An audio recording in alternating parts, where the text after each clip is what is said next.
의회의 수사와 기소 검사 분리.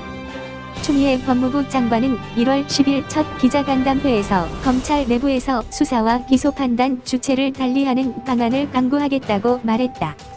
수사 검사와 기소를 담당하는 검사를 분리해 수사 검사의 독단 또는 오류를 방지하고 피고인의 인권을 보호하겠다는 취지다.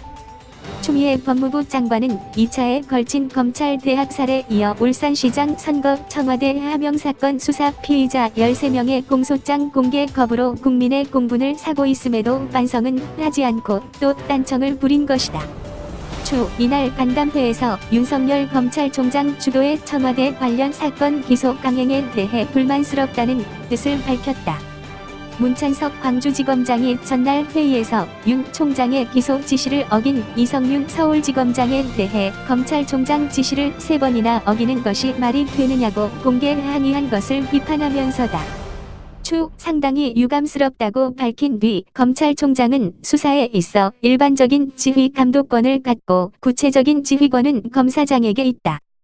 당시 법무부가 수사심의위원회 등을 거치는 것이 좋겠다는 의견을 냈는데도 검찰총장이 기소를 지시해 우회했던 것이라고 말했다.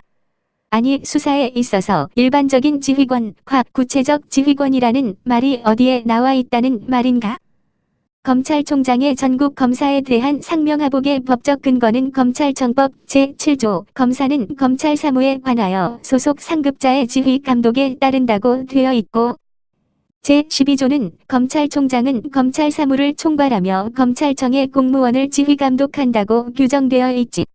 어디에도 일반적인 지휘권과 구체적인 지휘권이라는 워딩이 나와 있는 데가 없는 것이다.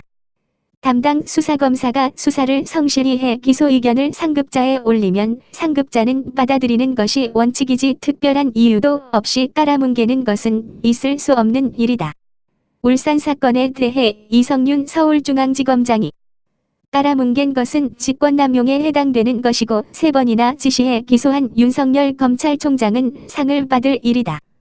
법조계에서는 청와대의 울산시장 선거 개입 사건의 피의자인 임종석 전 청와대 비서실장, 이광철 민정비서관의 기소를 막기 위한 꼼수라는 비판이 제기됐다. 검찰은 이 사건으로 백원우 전 민정비서관, 송철호 울산시장 등 13명을 기소했으며 4.15 총선이 끝난 뒤 임 전 실장 등에 대한 수사를 재개할 예정이다. 당시 민정수석이었던 조국 전 법무장관도 수사 대상으로 거론된다. 일각에서는 문재인 대통령 조사 가능성도 제기되고 있다. 윤석열 검찰총장은 더 이상 국민을 분통 터지게 하지 말고 계속 수사 방해를 하고 있는 추미애와 이성윤을 수사해 직권남용죄로 기소되어야 마땅하다고 본다.